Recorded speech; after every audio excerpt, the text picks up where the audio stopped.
A educação indígena, na sua amplitude, na sua beleza nostálgica, vamos dizer assim, a gente coloca toda uma comunidade para ser parte desse processo.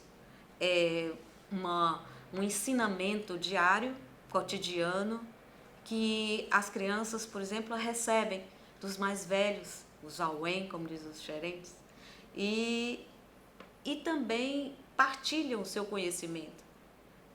É uma troca, né?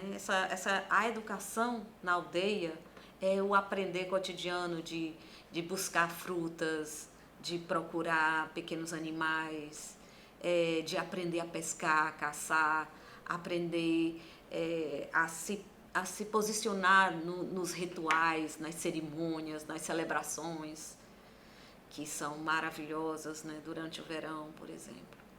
Então, as crianças, elas aprendem no dia a dia, fazendo, né, cotidianamente, essas coisas. Assim como os jovens também.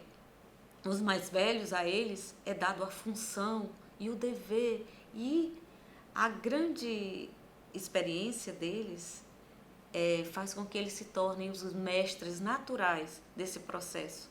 Eles ensinam dia a dia, cotidianamente, a levantar as mãos e agradecer o sol e a lua na sua cosmovisão, né, por uma terra, pela água, ou se vão derrubar uma árvore, eles cantam para agradecer, eles cantam para celebrar as colheitas.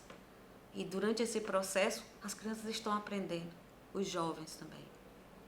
Eles aprendem a cantar, eles aprendem a dançar, eles aprendem a respeitar, aprendem a tradição, o sentimento que envolve não só pai e mãe, mas envolve toda a comunidade.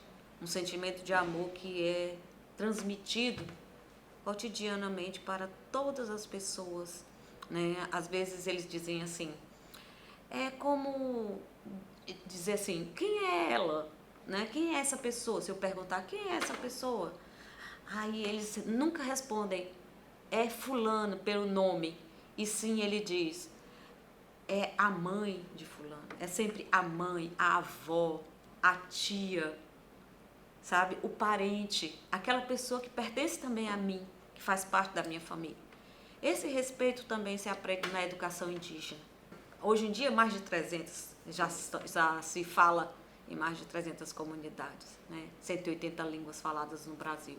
Então, a gente pode dizer que isso, pontualmente e de uma forma diferente também, porque nenhuma comunidade é igual, todas são diferentes, todas têm sua forma de pensar, de agir, de ser, mas, assim, uma coisa que perpassa todas essas comunidades e que é bem fácil de entender é essa educação indígena mesmo.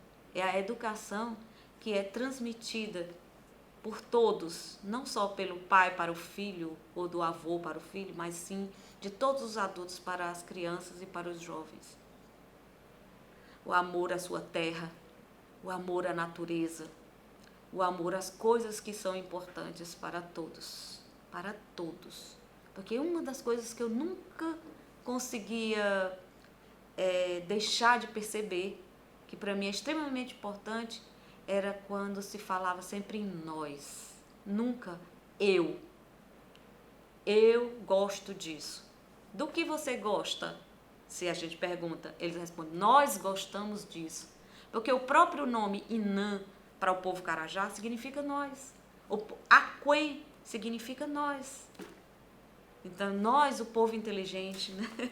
O povo bom, os donos dessa terra. É assim que eles falam. Quando eles se dirigem a uma coisa que tem a relação com a sua tradição.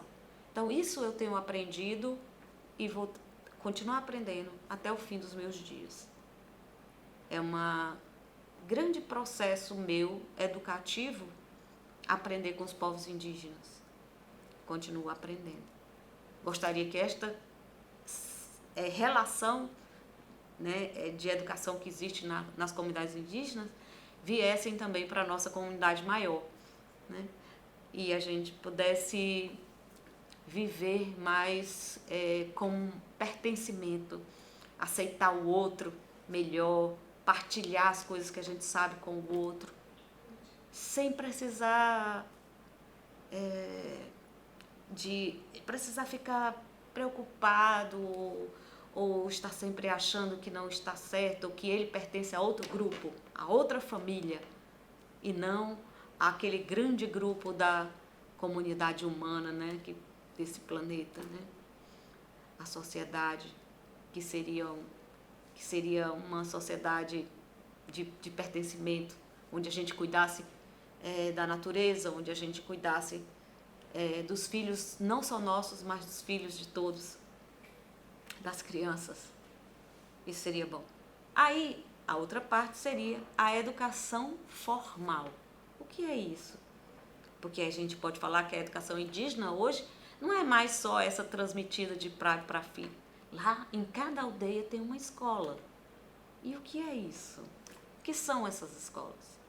As escolas, elas foram trazidas da grande sociedade para dentro da aldeia. Até certo momento, elas não eram aceitas por todos. Os velhos, os mais velhos, assim, tinham certa restrição à escola. Quando eu cheguei aqui, ou mesmo no Amazonas, quando eu fui, ou em outros lugares onde eu fui, no Pará, era a mesma coisa, o mesmo sentimento em relação à escola. Os Craô, por exemplo, que tem uma aldeia circular, a escola era fora do círculo, porque aquela lá não pertencia àquela comunidade, era uma coisa que veio de fora. E eu ficava pensando, e como é esse processo? É um processo bem longo. Quando o governo nacional instituía as escolas nas aldeias, eles diziam que era através da FUNAI. Então, o órgão que trabalhava as escolas nas aldeias, para aquelas aldeias que aceitavam, né, aquelas escolas lá, eles colocavam escolas que eram trazidas pela FUNAI, pela própria instituição, que fez, em determinada época, nos anos 70, um vínculo com o Instituto Linguístico Americano, né? O CIL. Nesse período dos anos 70, a FUNAI se juntou, foi até Darcy Ribeiro, nessa época estava no governo, e eles tiveram essa ideia de trazer linguistas para se estudar a língua indígena. A partir desse contexto, a ideia era tornar essas escolas bilíngues, que eles poderiam falar duas línguas, falar, ler e escrever. Qual era a ideia? A ideia era muito boa. A ideia era de que eles não perdessem sua língua. Porque antes dos anos 70, a ideia era integracionista, era fazer com que as comunidades viessem para a sociedade maior e elas não falassem mais sua língua e não praticassem mais sua cultura. Essa perdeu. Perdeu porque as próprias comunidades resistiram. Não foi somente por um idealismo, foi porque as comunidades resistiram. Elas quiseram continuar falando sua língua. Mesmo com tanto aperto, com tanto sofrimento, elas queriam continuar falando sua língua, contando sua história, replicando sua cultura e ensinando para os mais novos. Então eles conseguiram isso, porque certos autores, até os que vieram, Nimandaju, por exemplo, dizia, em 1945, ele falava que os indígenas em 10 anos iriam desaparecer. Por que ele falava isso? Os daqui do Tocantins a Rio Araguaia, né? Que ele veio muito por essa região, muito no Pará, muito nessa região onde passa onde vivem muitos povos indígenas. Por que ele dizia isso? Porque eram as condições da época, em que as políticas públicas não ofereciam nenhuma iniciativa para que se pudesse ter um pensamento diferente. Essa era a ideia dele. Mas não foi isso que aconteceu. Não foi isso que aconteceu. Que bom. Que bom que não foi isso que aconteceu. Então, as escolas começaram a entrar dentro das aldeias. Em alguns momentos, é claro que teve a escola do período colonial, não estou dizendo que não teve, né? Mas esse vídeo seria muito longo se eu fosse falar sobre o período colonial. Então, onde no período colonial as escolas foram obrigadas, né? Obrigadas, vieram com os colonizadores, né? Com a Igreja Católica, e essas escolas eram para ensinar os indígenas a obedecer, a trabalhar, né? E também aprendiam a língua. Foram muitos anos que isso aconteceu. Mas isso leva muito mais tempo. Então, eu vou falar sobre essa escola de agora, né? Essa escola que a partir de 1991 passou a ser de obrigação dos governos estaduais. E no caso do Tocantins, as escolas passaram a ser de acordo com o Estado. Dentro das comunidades indígenas já estava acontecendo uma aceitação maior, os pais já estavam mais interessados em colocar seus filhos. É como se você pegasse e dissesse: eu aceito a escola, então eu vou valorizar essa escola e essa escola vai contribuir para a nossa sociedade. Assim, foi um processo lento, isso foi acontecendo dentro das comunidades. As crianças passaram a ir para a escola. E eu gosto muito de registrar esse momento, um dos momentos que eu assisti, que eu vi, muito lindo, lá na aldeia Salto, na aldeia Porteira, né? No Rosauí, que na língua Aquém fala assim. Eu vi um dia as crianças se preparando para ir para a escola. Eu dormi lá, no outro dia de manhã, muito cedo, eu fiquei andando pela aldeia e eu percebi como era que as crianças se preparavam para ir para a escola. As crianças passavam o dia inteiro brincando, correndo, pulando, entrando numa casa, saindo de outra, conversando uns com os outros, indo atrás de frutas e coisas e tal. E de repente as crianças... E elas andavam sempre ou nuas, ou só de short, ou se tivesse alguma coisa para usar, usavam. Mas na hora de ir para a escola era diferente.